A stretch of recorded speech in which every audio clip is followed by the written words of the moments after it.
Hello YouTube family, જય શ્રી કૃષ્ણ બધાઈને। તો આજે આપણે બનાવવાનો છે આદુ પાક।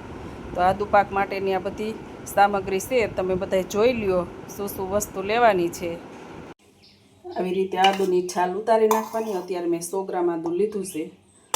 છાલ ઉતારી આવી રીતે મિક્સર જારમાં નાના નાના કટકા કરી અને એકદમ સ્મૂથ પેસ્ટ બનાવી લેવાની।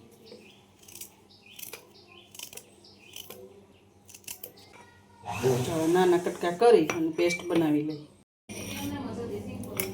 જો આપણે આ પીસાઈને એકદમ સ્મૂથ પેસ્ટ તૈયાર થઈ ગઈ છે। જો આવી રીતે એકદમ નરમ થઈ ગઈ છે। ગાંઠેડી જરાય રહેવા નહીં દેવાની। કણી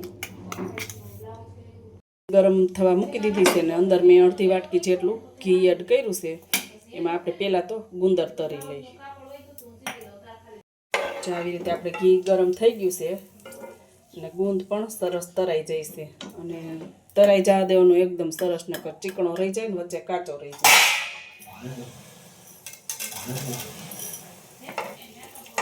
અને ગેસ થોડોક ધીરો કરી નાખવાનો, ઘી ગરમ થઈ જાય ને એટલે।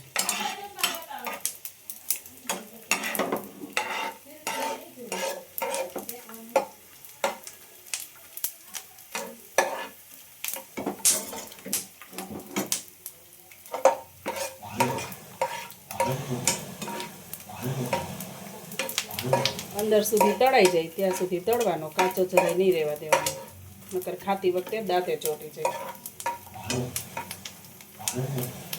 અને આ આદુ પાકને તમારે સવારે એક જ સોપારી જેટલી કટકો લઈને ખાવાનો છે, જાજો નથી ખાવાનો। શિયાળામાં તમારે આદુ પાક જરૂરથી બનાવવો જોઈએ। શરદી, ખાંસી, ઉધરસ કે તમારે ફેફસામાં કફ જામી ગયો હોય તો શિયાળા માટે બેસ્ટ છે। દવાની જરૂર ન પડે। જો આવી કાયમ તમે એક જ સોપારી જેટલો કટકો કાયમ ખાઈ લ્યો ને તો હાવ નાના છોકરા હોય 5 થી 6 વર્ષના તો એને એથી નહીં અડધો જ ખવડાવવાનો। આપણે આદુની પેસ્ટ શેકી લઈ। એમાંય પણ મેં ઘી જો ગુંદ તર્યો તો એનું ઘી રહેવા દીધું છે નાની આજ પેનમાં। ને તમારે આદુની પેસ્ટ છે ને જેમ બને તેમ નોનસ્ટિકમાં જ આપણે શેકવાનું, કેમ કે એવું સ્ટીલમાં શેકશો ને તો ચોટવાની બીક રહે ને, ચોટી જ જાય છે આદુ, ચોટી જ જાય। જો તમે ચેનલમાં નવા હોય તો સબસ્ક્રાઈબ કરી દેજો અને આ વિડીયો તમને પસંદ આવે તો લાઈક શેર કરી દેજો અને હા, કોમેન્ટ કરી દેજો। જો આપણું આદુ શેકાઈને તૈયાર થઈ ગયું છે, એને એક વાસણમાં કાઢી લઈએ। આપણે જે થાળીમાં ઢેફલી કે પીસ કરવા હોય એ થાળીમાં ગુંદ અને આવી રીતે આદુ શેકેલું લઈ લેવાનું, કેમ કે આ ઘીવાળી થઈ જાય હોતી અને બીજું વાસણ આપણે બગડે નહીં।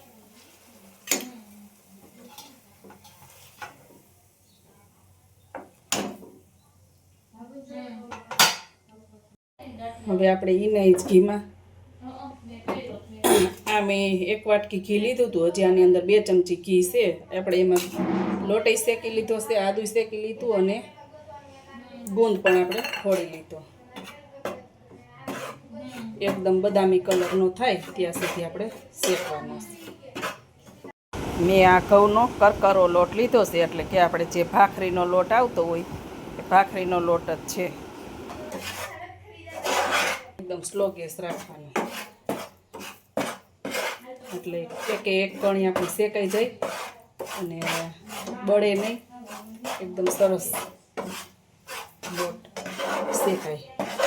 જેમ જેમ લોટ શેકાતો જશે ને તેમ તેમ આમાં ઘી છૂટું પડતું જશે અને સુગંધ પણ આવવા લાગશે।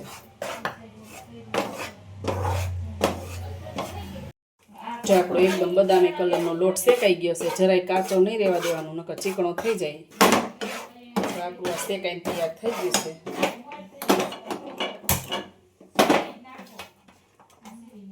હવે અંદર હું આદુ ઉમેરી દઉં।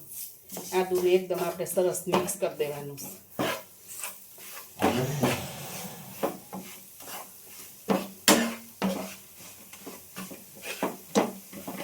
અત્યારે ગેસ બંધ કરી દઉં છું, બસ પાછળ આપણે ચાલુ કરશું। આપણે આદુ એકદમ સરસ મિક્સ થઈ ગયું છે। અત્યારે ગેસ બંધ જ છે। કાજુ ને બદામ પણ ઉમેરી દે એટલે એ થોડા શેકાઈ જાય આની અંદર ને અંદર જ. આ રોસ્ટ થયેલા કાજુ બદામ સરસ લાગે. હજી આપણે આ બધું ગરમ જ છે ને. અને ગોળ જો આપણે આવો ઝીણો વાપરીને જ લીધો છે એટલે પીગળતા વાર નહીં લાગે.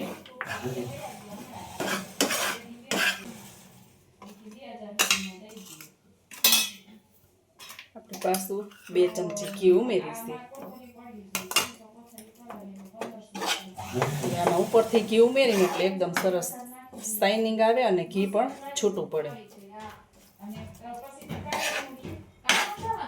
ગોળ ઉમેરી દે.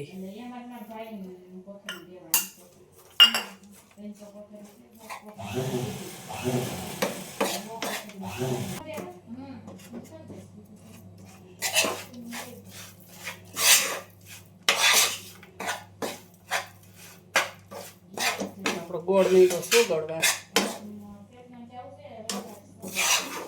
ગોળ પણ ઓગળવા માંડ્યો છે. વાતરેલો હોય ને એટલે એકદમ સરસ ઓગળી તો જાય જ.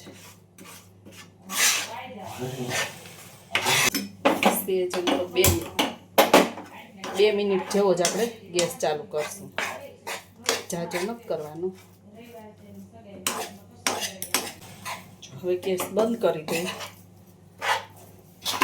આપણે ગોંદ ઉમેરી દઈએ.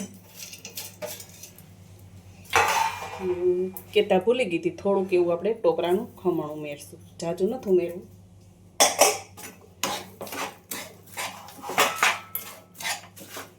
આ ગુંદને તમે આવી રીતે ભાંગી નહીં ભૂકો કરીને પણ ઉમેરી શકો ને આખો પણ ઉમેરી શકો.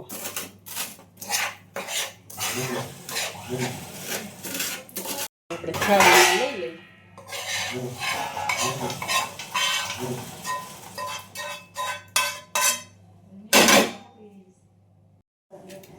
આપણે થોડું હતું એટલે થાળીમાં આપણે અડધા ભાગમાં જ કર્યું છે.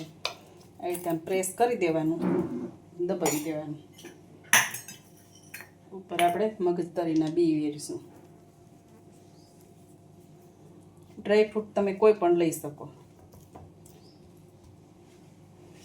વાટકીની મદદથી આપણે પ્રેસ કરી દઈએ એટલે અલગ ન થાય.